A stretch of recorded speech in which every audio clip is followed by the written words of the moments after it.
Have you money to burn? Invest in oil shale. Invest with Red Leaf.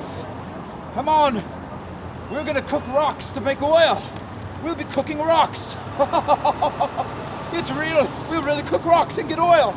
This was the scene in downtown Salt Lake City, Utah on November 12, 2014, as protesters from the group Utah Tar Sands Resistance, or UTSR, assembled in front of the Alta Club building to voice their opposition to the Delaware-based, French-backed company Red Leaf Resources. The event was staged to coincide with Red Leaf's annual shareholder meeting in an effort to deter would-be investors from putting their money into the company. A financial choice that UTSR equates to throwing precious dollars away into the fire of Red Leaf's proposed massive rock-cooking oven. Would you like to invest, sir?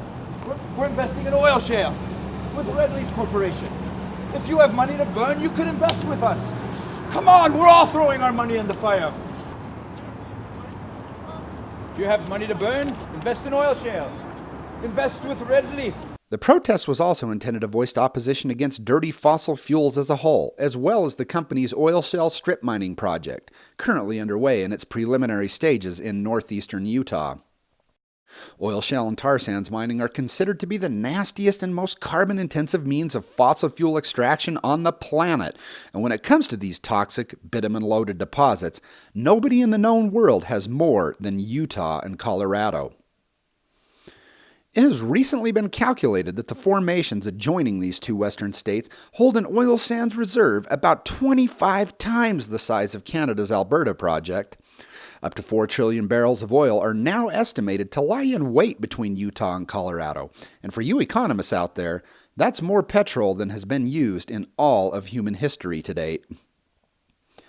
A multitude of now defunct tar sands and oil shale experiments have been perpetrated on the region over the past 30 years, of which nearly all wound up bankrupt and floating in the wind without even a barrel of produced oil to show for their reckless plunders. Many of the region's early tar sand extraction efforts attempted no cleanup at all following the failures, as these projects emanated from the good old days of Ronald Reagan deregulation. Government, with its high taxes, excessive spending, and overregulation, had thrown a wrench in the works of our free markets, driving the bears back into permanent hibernation. That's our economic program for the next 4 years. We're going to turn the bull loose. Nearly every time a new company has emerged and proposed another tar sands plan throughout the years, it has nearly always been the same story. And that story goes a little something like this. First, the operator claims to wield an almost magical new proprietary technology that it must keep hidden as a trade secret, but telling everyone to rest assured because it will undoubtedly yield a gazillion barrels of oil while scarcely using any water at all. And of course, when it's all done, the land will be reclaimed and restored, leaving it better than Mother Nature herself had created it in the first place. And so the tale is commonly told. That's right, it's a new process. We've got a brand new process, and we're going to make money. In the case of Red Leaf, its proprietary eco-shale technology has been widely criticized for being a greenwashing poster child.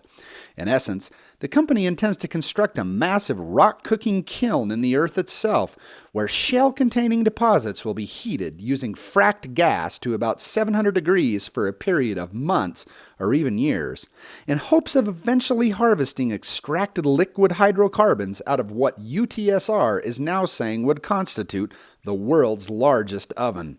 Oh, sure. If you were slow, you could just wait 1,000,000 years and the rocks would turn into oil themselves. But we have an oven to cook them. 700 degrees for a year, and we'll get oil. But we need a lot of money. We need your money. It would seem that concerned citizens and environmental groups alike are wising up in regards to these same old proprietary technology pitches and are determined to stop, stifle, stymie, and squash industrial tar sands plans at every available juncture. That's right. You can invest in cooking rocks for oil with Red Leaf Corporation. Step right up if you've got money to burn.